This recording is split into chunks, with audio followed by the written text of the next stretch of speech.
Welcome, everyone, to another edition of Tim's Vinyl Confessions. I'm Tim Durling, and I'm excited to bring you this episode.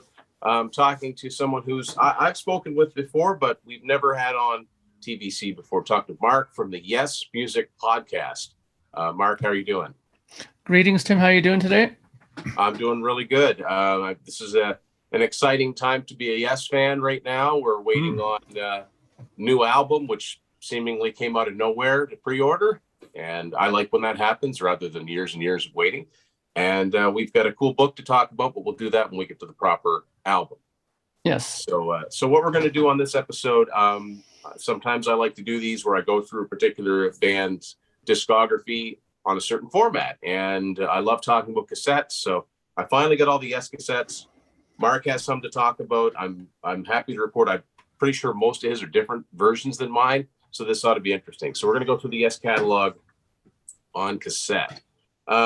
First two I find are not easy to locate. I ended up getting a UK version, and this is what it looks like. It's got the big, I don't know what you call it, the big speech balloon logo. Yeah, the bubble. Yeah, the bubble, yeah. And that's what it looks like on the side and on the back. Cassettes, I wouldn't say it's an original, but it's pretty old. It's got a sticker on it. And yeah, this has got a UK, serial number and the whole thing. Mm-hmm. Next one is a US copy of Time and a Word. Of course, it's got, the Steve Howe cover. It doesn't have the original cover. So this looks to me like a reissue from sometime maybe in the early to mid 80s. Yeah, I think so. I've seen a lot of Atlantic US cassettes that look like this. Mm-hmm. Got a lot of Canadian versions of the Yes albums here, particularly the Yes album. This is a Canadian copy, and this is a reissue. I'm going to guess from in the early 80s, but I'm really, really not sure. I know that at a certain point the cassettes went from being like beige to black, and this is black one, so that's what this one looks like.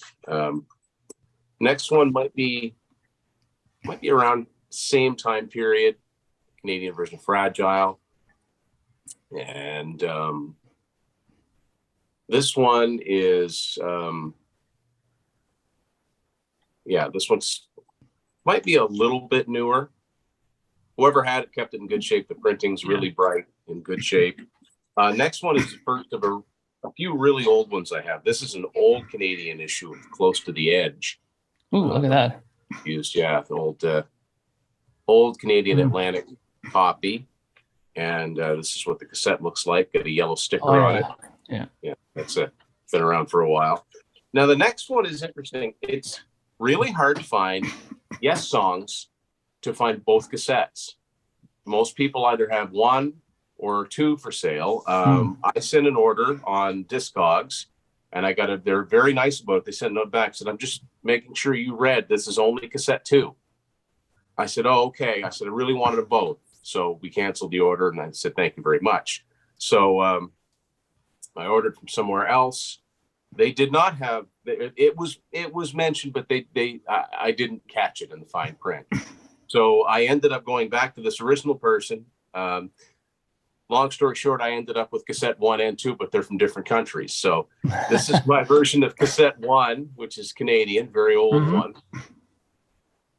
And so then I ended up getting cassette 2 from the US.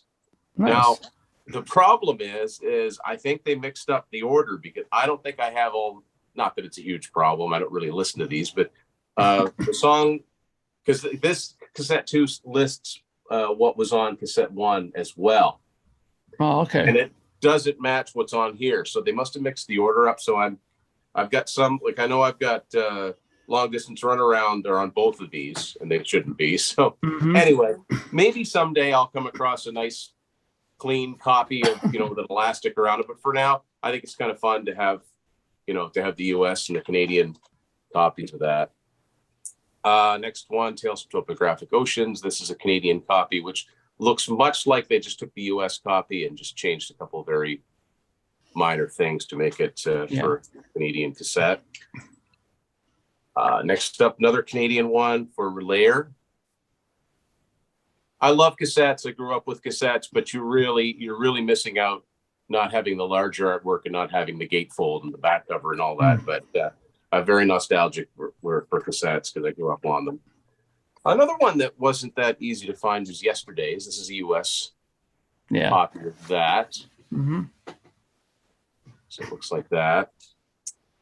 And I get a U.S. copy of Going for the One.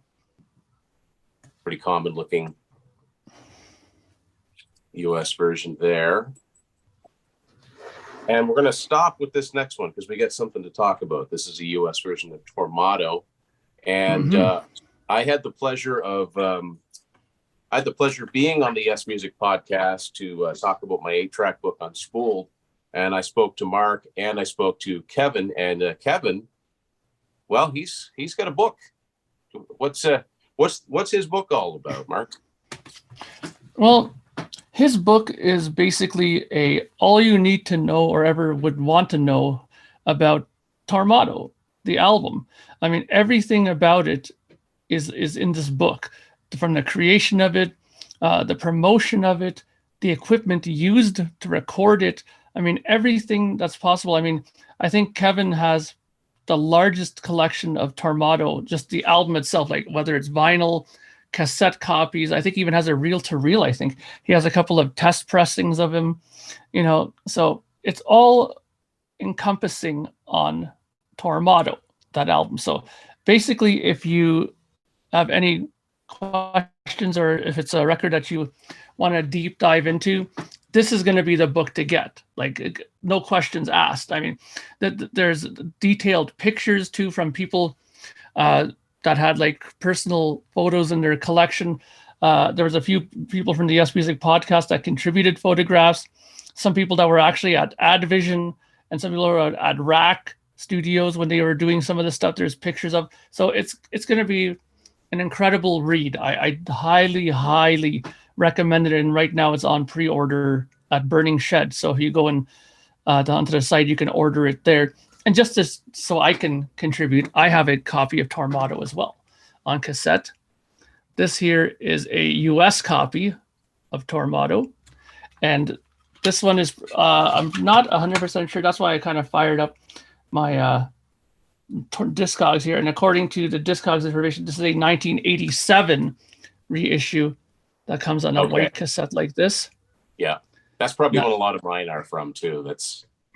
Yeah. And it has, of course, the thing that I like about these ones is that some of the older ones just came in a regular J card that had nothing in it at all. Like there's like no information, no text, but this one's had like lyrics and cool, and song information as well and stuff like that too. Right. That's really awesome because mine has nothing. Mine's just an empty J card, and also the songs are out of order. I don't know what order the songs are on your cassette, but mine goes Future Times Rejoice, Don't Kill the Whale, Madrigal, On the Silent Wings of Freedom. That's side 1. Side 2 is Arriving, UFO, Circus of Heaven, Onward, and Release. I guess what they did is they took the last song on each of the sides. Yeah, and they flipped it. On this one, it has the correct order. It has release on side A and On the Silent Wings of Freedom on side 2. Yeah, I ordered that. I really have a soft spot for Tormato. So as soon as I saw that was available, I ordered it. I think even before Kevin went to Burning Shed, and definitely want to have him on to talk about it when it comes out. The funny thing, he sends the updates, and you're right. It's so detailed. He's got everything about this. Yeah. So the funny thing is, I've been on this podcast now for a long time. I think well over 5 years now with Kevin doing this, and I remember when I first spoke to him and he mentioned that Tormato was his favorite album. And I kind of was like, because to me, it's not my favorite by a long shot. Like my favorite Yes album, as everybody who listens to the Yes Music podcast knows, it's Relayer is my favorite album by Yes. I mean, it's not a terrible record, Tormato, but I think sonically it sounds not good. Like there was obviously issues that were with the recording of it that were mentioned on a couple of podcasts. But we got the sound engineer who was working on it mentioned a few things that were up with it. But like Circus of Heaven, it's just, I can't tolerate that song. It just, for some reason, it just rubs me the wrong way. But On the Silent Wings of Freedom, for example, is a fantastic song, like one of their best songs that they probably did. But an arriving UFO is the keyboards are very dated in my opinion. But it's just my opinion, right? Yeah, I got into Yes. I was kind of late getting into them. It's only been about 6 years since I dove headlong into the catalog. I know Tormato is one of those albums that you're generally not supposed to like, but I remember listening to it thinking, I know what you mean by the production. The production's not great, but I found I kept putting it on, and I got to do it. I do love Relayer. I really, really like Relayer. It's such a strange album. Just listened to it yesterday, actually, but it's I like it. I'm one of those weirdos. I actually talked about it on the Contrarians, that my favorite Yes album is this, Drama. That's a great album. And that's nothing against John Anderson. I just love the songs on this. I love the recording. I've always loved Tempest Fugit. I saw the video to that many, many years ago. I've always loved the song. This is a really old Canadian copy. I would say this is probably directly from 1980. It's got a little customization on the side. Mm-hmm. And the cassettes, it's still the sticker on them. That's a good indication that they're still quite old. And, being a fan of the second act of Yes, the going for the one Tormato period, I also really like Yes shows. And this is not a cassette that you see all that often. This is a Canadian cassette. And it's still using a sticker. So you can really tell the difference when you're going between like older issues and then the reissues. Of course, a pretty common one, and this looks like a fairly maybe the late 80s issue, maybe even later of classic Yes. Mm-hmm. And the way that the writing is on here looks like it's quite new. It's actually kind of hard to read because it's very, very small. They got to get all those copyrights on there for all the different years. Also, all the different parts, like the fish, and then You and I, and people. But yeah. So then, of course, the big one, 90125. This is US copy, and fairly standard. Mm-hmm. It folds out. There is a little bit of info inside. This is the first one that I have that there's any info. And I'm going to throw it over to you now, Mark, because you have the next thing that came out, which is 9012 Live. 9012 Live, yeah. So this is my copy of 9012 Live. This is a US copy, I believe. Let me just double check that. Yeah, according to my Discogs. And it says that this copy is the 1985 cassette copy of it. It came on a clear cassette, as you can see here. Yeah, I always liked those. Yeah, I like those as well. Interesting record. I always thought that it was interesting that when you're going to release a live EP, why they only put one full song on each side and then did a bunch of like filler things like, Amazing Grace and Whitefish and all these things. Like, well, really? I mean, you could have put a song in there for what they did in there. But it's also great that you can tell this is an original year cassette because in the J card they were advertising the 9012 Live video. Yeah, that came out as well. And of course, you have inside all the other information that came with it. There's like an order form thing here. What is that exactly? That is it's for the video. Yeah, you can order the video. You just cut that out. Yeah. There. Yeah. And send it in there, and you can order the video of it. You probably have to choose between VHS and Beta. Yeah, I think so. Which is a real, Betamax. Yeah. Probably, I don't know when Betamax was phased out, but by the end of the 80s, it was definitely. It wasn't an option. Yeah, and allow 4 to 6 weeks, of course, for delivery. But this is in really good condition. A lot of these a lot of these Yes cassettes, I found at my local record store. It's funny because sometimes there's these odd times where people come in and dump their whole collections of cassettes. Like I got a ton of Frank Zappa, like UK cassettes.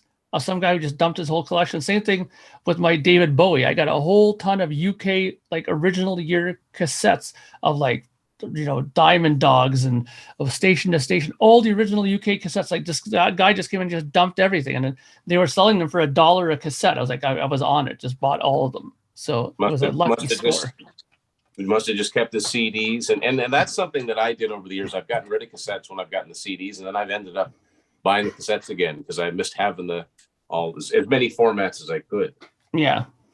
So my copy of 90125 or 902, this is so confusing. 902 Live is a Canadian copy, so it's different than yours. The cover doesn't take up the whole thing. Mm-hmm. And this is when the WEA in Canada, they'd always have I call them super cassettes. So they have this big C on the end of them, and that's how you knew you were getting high quality. Yeah, and if anybody's curious, if you've never, it's not easy to find, but if you get the CD to this, it does have a couple extra songs. It has City of Love and this went right out of my head. It's another song from 90125. Jump in if you could think of it. What on the 90125 Live? Yeah, on the CD version. It's got 2 extra songs. I know City of Love's one of them, and I can't think of the other one is, I don't know if it's our song. Anyway, it's got 2 extra songs, 2 extra actual songs on it. So yeah, I don't have the CD, so I don't remember. I think that they're taken from the home video, which actually I think they filmed in Canada. I think they filmed in Edmonton. This is what the cassette looks like. And there's no order form inside this one. Maybe they wouldn't ship to Canada. I don't know. But there is a little bit of the same credits that were, that came with the original album. Yeah. And you got another cassette to talk about that I think is different than mine as well. So next up is 87's Big Generator. Yes. Now this is a original 1987 US cassette copy. This is still sealed. Okay. Now, just to show you that I'm a nice guy, I'm going to open it right now. Oh, wow. Here I feel because I'm a firm believer, and I know I have gotten into many arguments online about this with many people about I don't believe in keeping things sealed. Music is meant to be listened to. Okay. So people are no collectability, blah blah blah. So, but I'm about opening stuff. So here I just opened it now. It is on a clear cassette. This has never ever been played. There you go. On the Atco label, right?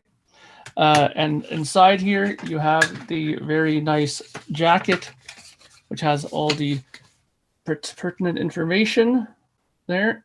Written in that and font, on the other side, it's about impossible to read. Yeah, with that text, is so weird that they use that text. Yeah, but there you go. It's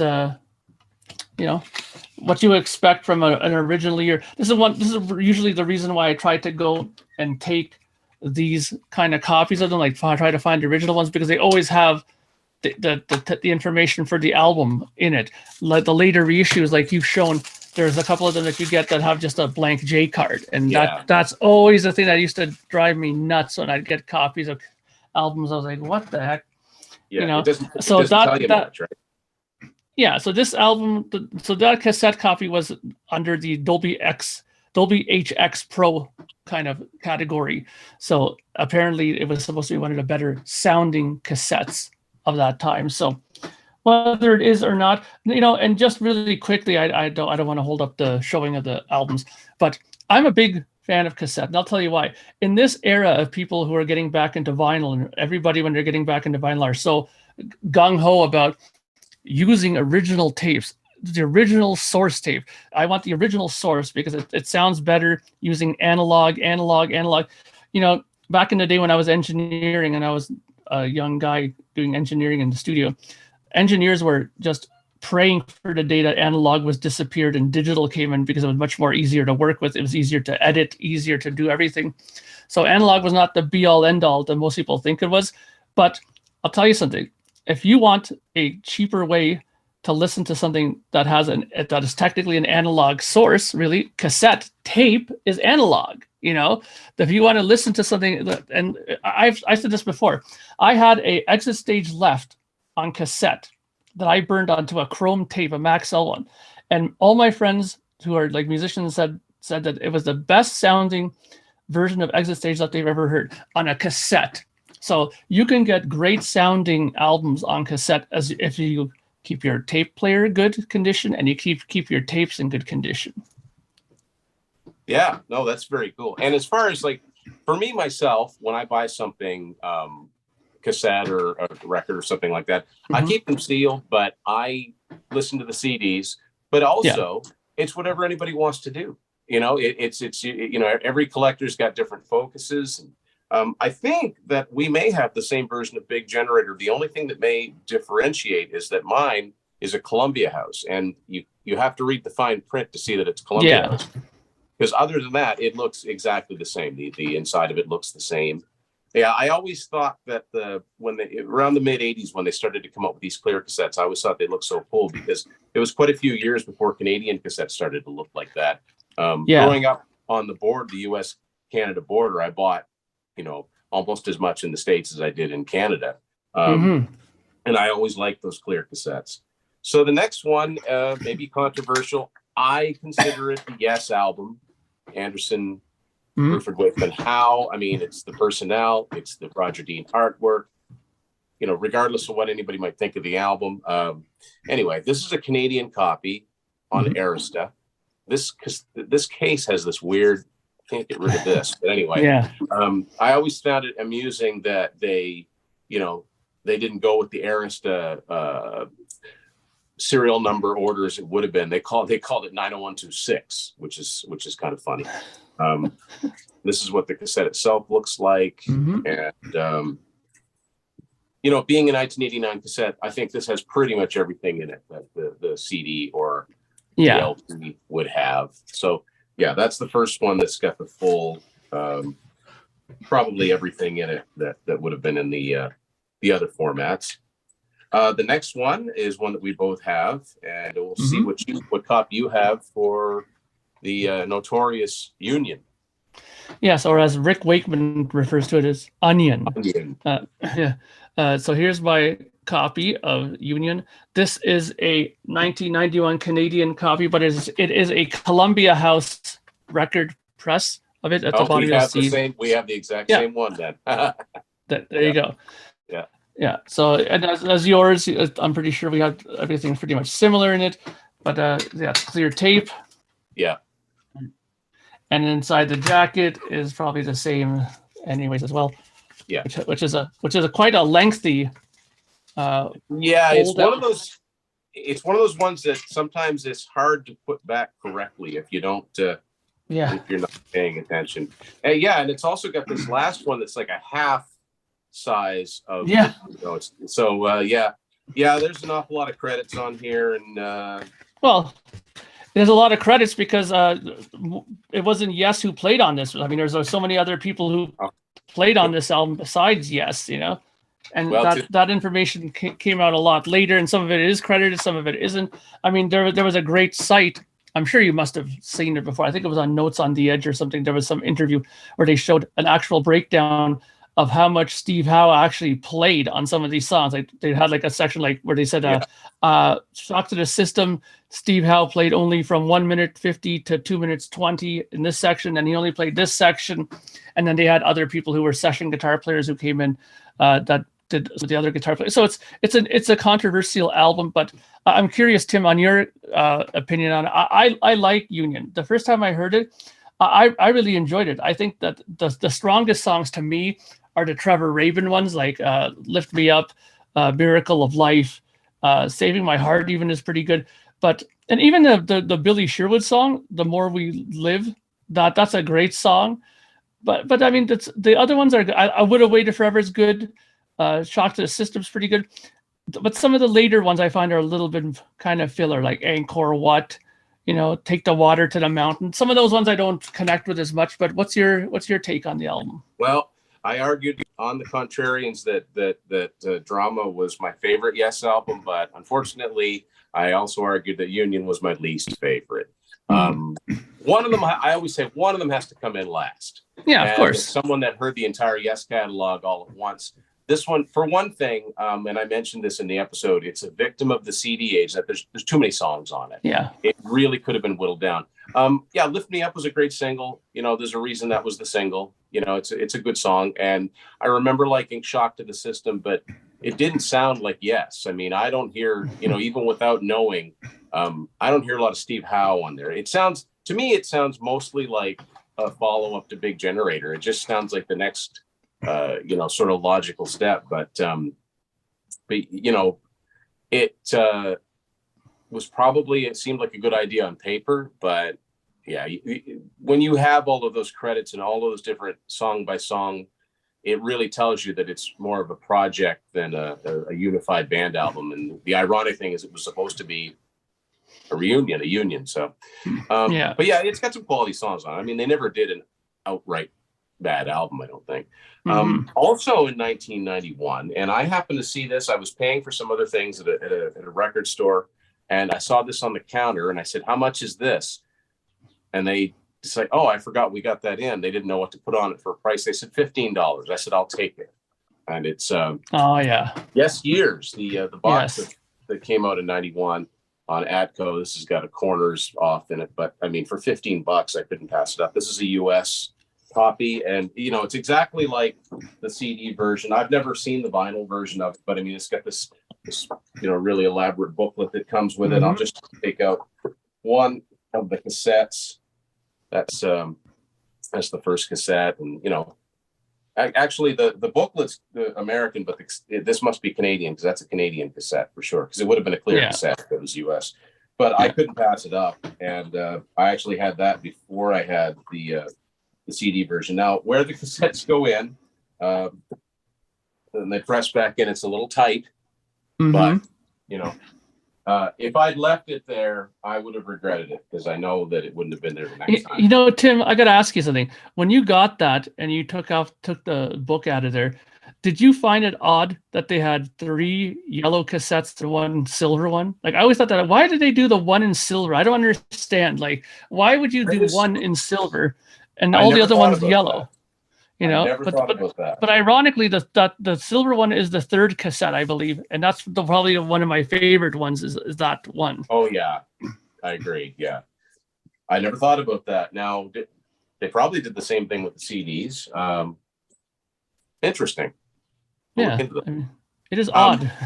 Now, like they do with box sets, record companies will put out condensed versions, and so the very next year, in '92, they put this out. This Yes Story, and this is just a 2-disc version of the box set. Just a few less songs on it, and then they double down and they go even further the following year, '93, and they just put on a single disc, highlights the very best of Yes. Now this cassette is actually from Korea, and I happened to find this at the same record store. I don't know how it ended up there, but yeah, it's on Warner Music Korea.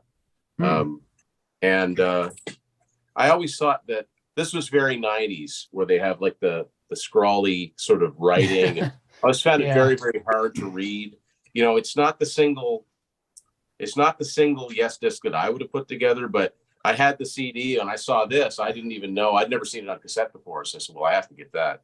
Yeah. And so, we have another cassette to talk about that we both have. This is one that I've seen used a lot. This one in Union, for whatever reason. In 1994. So, Talk.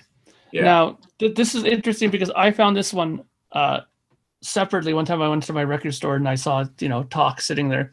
And of course, when you first see it, you're like, oh, okay, this is probably like a Canadian copy or whatever. I went and brought it home. And then I realized when I looked at the back, I'm like, oh, wait a minute, there's something going on here. Because if you take a look at it, this is from Seoul, Korea.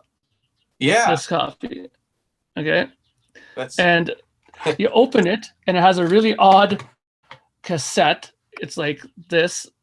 Yeah, that's kind of with the if you can imagine this being red, that's kind of what this highlights one looks like too. It's got the squared off. Very strange how we ended up with them. I also found a cassette copy of Geddy Lee, My Favorite Headache, that looked like this, which was unexpected. Yeah. But the great thing is that the booklet here, I'm guessing that they probably got the same printing stuff sent over, because the booklet is pretty much the same thing. There's no like Korean, translation or anything like that in there. Yeah, it looks the same. Yeah. Yeah, pretty much. Well, no, it is. I don't. Oh, wait a minute. No, I'm wrong, because look at this side here. It's all in Korean. Okay, yeah. So this is different. Mine's a Canadian one, because it's got a black cassette. It's on Victory. The only one they did on Victory. I think that Victory Records went under just as soon as this came out, if I understand that correctly. Yeah, which is odd. I always found that, this is the Yes Music Podcast geek end of me coming out, but we talked about this, how it's odd that the guy who ran that record label was Phil Carson. Phil Carson, who was a longtime exec at Atlantic Records. You figure that for the amount of time that he was in that record company, he would have knew what the hell he was doing, and his record label went under so quickly. I kind of puzzles me how a record executive with that much experience could have a record label go down that quickly. Yeah, you know, it's it's sort of like you're a Kiss fan, so you can appreciate this. So Neil Bogart from Casablanca Records in the early 80s formed Boardwalk Records. And that was a very short-lived label. It had Night Ranger, it had Joan Jett, and it had 707, a few other artists. And it went under within a year, but he died. So that's a little bit different. But you're right. I mean, Phil Carson, I mean, he's a legend. I mean, he signed, you know, Yes, and I think he signed Foreigner, and he also was responsible for re-signing Yes and convincing them to call themselves Yes instead of using Cinema. So it must have been, I don't know. And it's not like Polygram wasn't a big label. They had just acquired A&M, and he might have been better off just going from Atlantic to another label, which execs do that a lot. But they the only other thing I have on that Victory label is the Triumph album called Edge of Excess, which was only in the States, because in Canada it came out on Virgin. But anyway, I've got a few more cassettes to talk about. Very, very strange one, and it's one that's impossible to store correctly. It's Keys to Ascension, and this comes in this really bulky double tape. It's very rare. I've never seen another one, and I think this is where is this from? I used to be able to read the writing on this. This could be from the UK. You just a minute here. It's so it's got all the credits that came with it. Doesn't have the poster that came with it though. I think this is a UK one. But it is just interesting because, you know, cassettes hold a lot more than CDs. So, you know, it's long when they have to put it on 2 cassettes. Yeah. And this is one of those, you know, it's annoying because it's upside down. But yeah, I was glad to get it. Now, I've never seen any indication, somebody out there can correct me, that Keys to Ascension 2 exists on cassette. The next thing I've got is a US copy of Open Your Eyes on Beyond, which was their label at the time. You know, they were sort of I noticed, you know, they were kind of starting to get a little cheaper putting the cassettes together. They would this one's actually got external screws, but a lot of latter day ones, they would just glue together. So if they broke or something, you were kind of out of luck. Now, this was nice. But this, they'd actually still included the hype sticker. They kept that. That's kind of cool. I didn't even have that with the CD. And there's no lyrics inside this. It's just the information about the album. This was another fragmented album that Steve Howe hasn't got much good to say about. So I was curious, what's your thoughts on it? Because honestly, I like it. I think that there's a few really strong songs on there. I think New State of Mind, the opener, is fantastic. Open Your Eyes is a good song. I mean, sure, there's some other songs that are questionable, but I mean, considering that, you know, and this is what a lot of things that Yes fans don't seem to realize, that if Billy Sherwood didn't push these guys to make this record, there would be no Yes now, because they were like so over at that time that if it wasn't for him and Chris Squire working together on things and then them sending it over to John and saying, hey, what do you think of this? And he's like, oh, I like it, you know, and they started working on stuff. You know, Steve Howe, I like Steve Howe, but if you watch my podcast, I'm very opinionated on him as of late as a guitar player, but he's very, I find him very selfish in some ways, because if he isn't featured on an album, then he never has anything good to say about it, which is kind of crap, actually, because if the record is good, it's regardless of who's playing on it. The record is good, it's good, you know, and he just has sour grapes about it because he had no real involvement in it. But there's some great songs on there, and the Open Your Eyes tour was one of the longest tours they did as a band, period. That was a full calendar year they toured on Open Your Eyes. I agree. I think, you know, Billy needs all the praise for motivating and saying, come on, guys, let's do this. And as a fan of the band, I don't want to see these guys stop. Yeah. It's not one of my favorites. I think the 2 songs you mentioned are far and away the best songs on it. But for what it did for their career, it's never going to get the acclaim that it deserves. And you're right. I mean, yeah, Steve Howe seems to be very dismissive of anything he wasn't involved in, which, I don't really understand that. I mean, even, I think I've read where Rick Wakeman actually said, if he says a Yes album that he played on is good, well, they said, of course you're going to say that. He said, well, yeah, but I played on Tales from Topographic Oceans, and I think it's a crap album. I think 90125 is a really good album, and I didn't play on that. Yeah, so exactly. He's kind of got more of, I think the right attitude about things. Like and my understanding was that Steve Howe had every chance to contribute to Open Your Eyes, but he didn't. Yeah, exactly. So it's it's an interesting kind of a dysfunctional dysfunctional setup for sure. Definitely.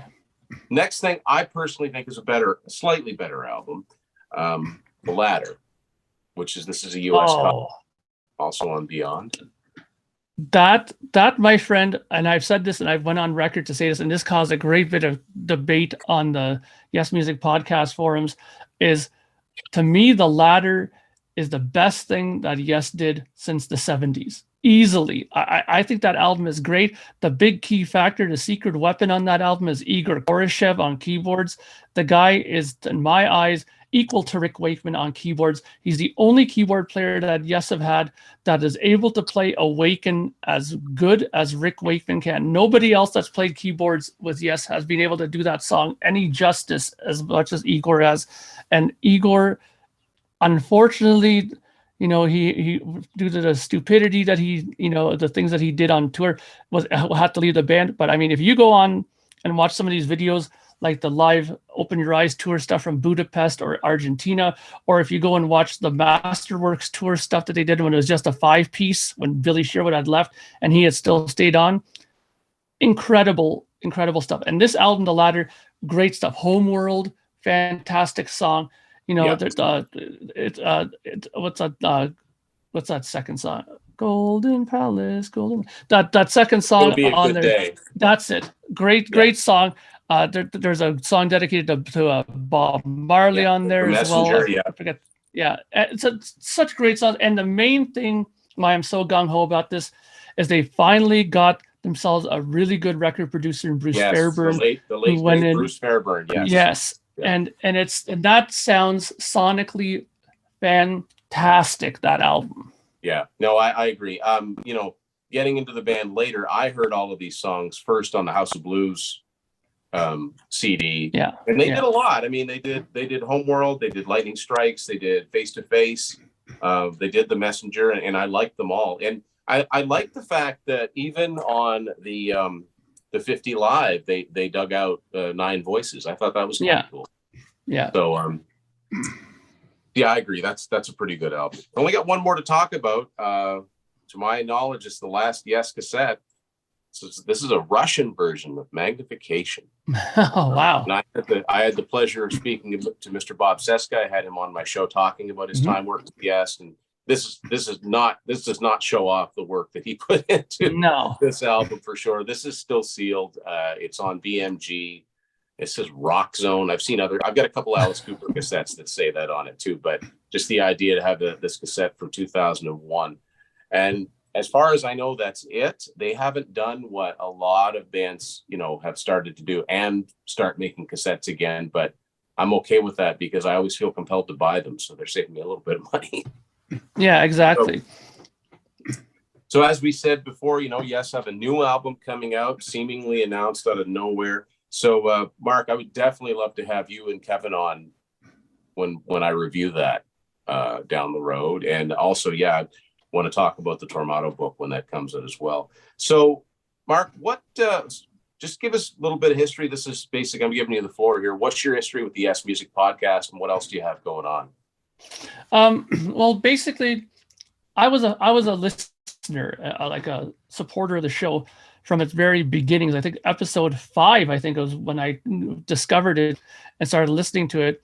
The way I got in on the show was I started messaging Kevin, like, because he said at the end of the episode, leave a message or, chime in. And I did. And then I emailed him once and gave him a little quick opinion on a Rick Wakeman album that he had talked about just quickly, and gave him a little review of it. And he encouraged me to write another review of a Rick Wakeman album.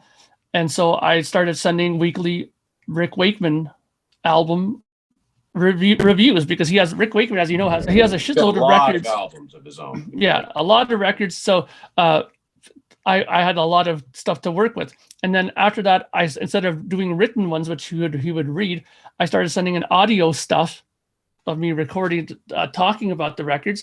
And then one time, I think it was after Christmas, like a few years after that, he asked me if I wanted to co-host with him permanently. And I said, yeah, I would love it, because I was involved with it so much with him. So I became a co-host with the podcast, and I love it. We've done so many fantastic interviews. We've done everybody from Steve Howe to Alan White, the late great Alan White. We've done, Oliver Wakeman. We've done Jeff, what's his name again? Jeff, the keyboard player. Downs, sorry, there you go. Terrible with names. Jeff Downs, Bill Bruford, and there was so many people we've done. And more importantly, we've done so much deep dive minutia into stuff, like the guy who invented the Biotron, the guy who started North Drums, Bob Seska, like you, we had him on. We had people who were involved with making of the albums, like the guy who did all the orchestrations for this latest album and The Quest. We've had so many different people on, and it's been a pleasure to do it and to meet all these people and to talk with them. So it's been fantastic. And, we have now, this week's episode, we talked about Larry Groupé, who did the orchestration for Magnification, right? And on next week's episode, we're actually going to have Larry on talking about his time with Yes. So we're looking forward to doing that. So it's great stuff. And I also have another podcast that I do, which is the KissFAQ podcast, which is, we're up to like 500 episodes as well with that. Same with the Yes, we're like 560 episodes. So I've been pretty busy on the podcast front. And on top of that, I have my own band and released my own records called Project Gemini. It's just a CD really quickly of one of my albums that I've done. This is in the year 3073, book 3. That was my 6th album. My 7th one is coming out this April 21st, called What Lies Beyond. I put them all out on CD and on vinyl as well, but the vinyls are all sold out. They've done really well for me.